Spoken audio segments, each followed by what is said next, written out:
What is now known as Avengers Doomsday was of course previously Avengers The Kang Dynasty. Whatever Kang Dynasty might have turned out to be, we will never know, as all of those plans have been abandoned. But brand new reports have shed light on apparently what exactly was the entire plot of the film leading into Avengers Secret Wars. So without further ado, let's get to the intro and let's get to a breakdown of everything that's been said and how it would have played out. Cue the intro, nerd! Oh, I'm the nerd. Yeah, that checks out.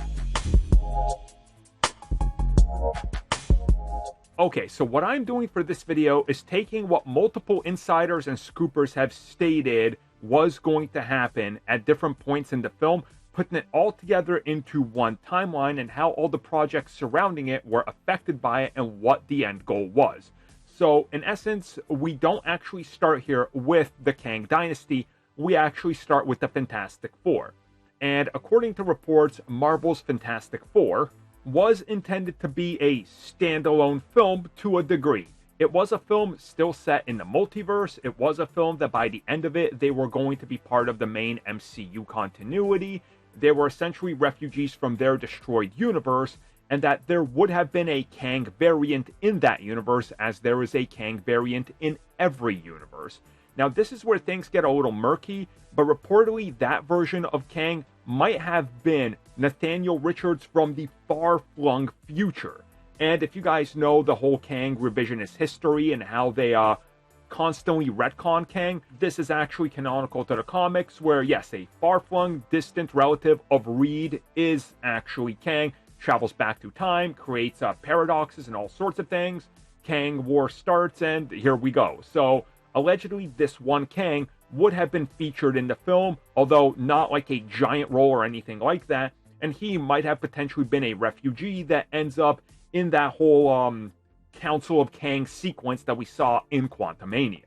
Okay, now moving on from that, according to more reports, the other film that would have come out right before it would have been Shang-Chi 2, aka The Wreckage of Time. Now, reports get a little murky here because some say it would have been set between the two Avengers films, others say it would not have, but looking at it logically, when the films were supposed to be only separated by 6 months, there's no way that this film was dropping right there between them. So let's go with before, which honestly also does work out. And if you then account for the delay where they then said, hey, one film's coming out this year, one in 2027 or 26 and 27, this would have been the film that makes sense in the middle of it. And that would have played off of everything that happens in Avengers The Kang Dynasty. So I'm not going to spend too much time on Shang-Chi, although he will factor into the Kang Dynasty, which now we're going to start talking about. Okay, so according to multiple reports, the anchor being concept that we saw in Deadpool and Wolverine was the concept that would have been prevalent throughout this film. And what happens is that the TVA would have learned about anchor beings, and due to the events of Deadpool and Wolverine, they realize that Kangs are now going after specific anchor beings. So they have to go gather them and save them from the universe that they're in.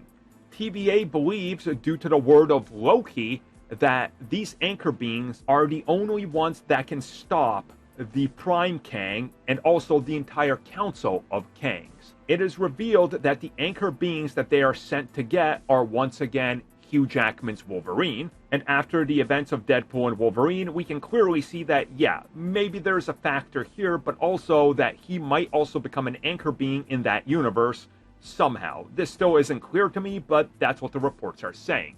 The other one would have been Andrew Garfield's Spider-Man, who is the anchor being of his universe because he's a sole hero in that universe and the sole Spider-Man. The other anchor being would have been Sam Raimi's Spider-Man because, again, he is the sole hero in that universe that we saw, but we also know other superheroes exist in that universe as they name drop Doctor Strange. So I can definitely see how these three make sense, but more so how Andrew Garfield and Tobey Maguire as anchor beings make a whole lot of sense. At the same time, it's revealed that Tom Holland's Spider-Man is an anchor being, and he is the anchor for Earth 616. And if he is taken away, the universe starts to deteriorate. So kind of going meta, I guess, with the whole Sony legal fight and everything. So maybe that's an interesting angle.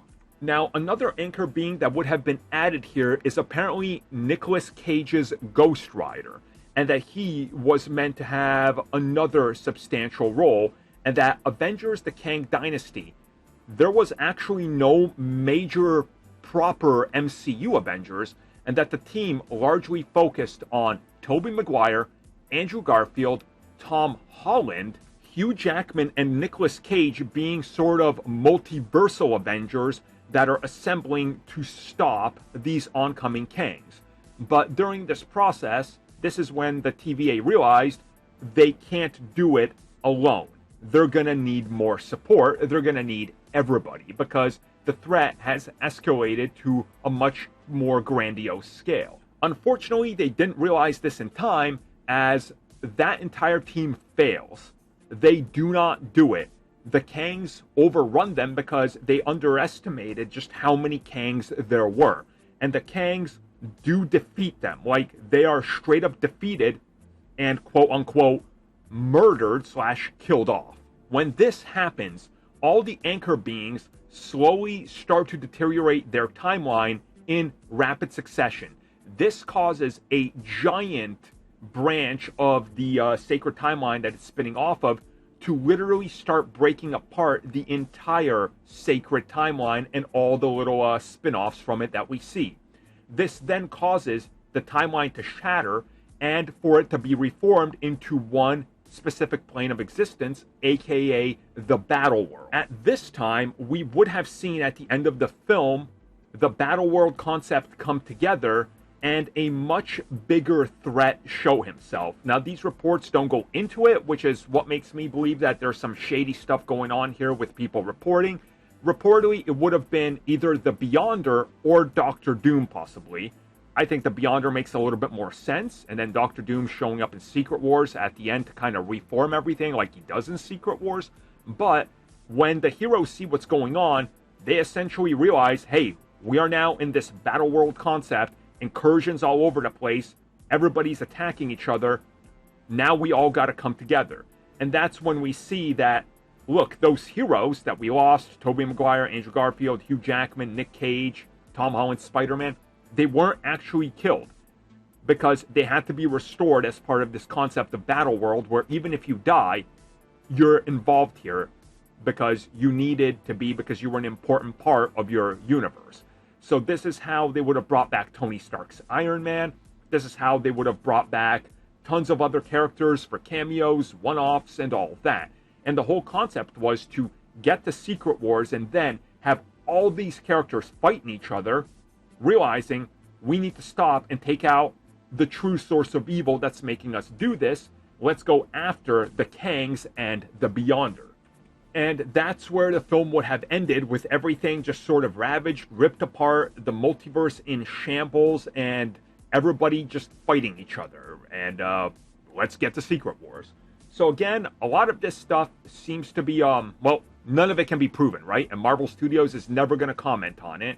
So if this is truly what they were going for, it's ballsy. Certainly sounds super ambitious and different, and I think it could have been good, but again, whether or not any of this is true or just guesswork, because a lot of it does kind of line up with a lot of what we saw, especially that now we know these anchor beings exist. So it's funny how we never heard about any of these concepts prior to the anchor being concept, but now it's all over the place and it conveniently fits in here.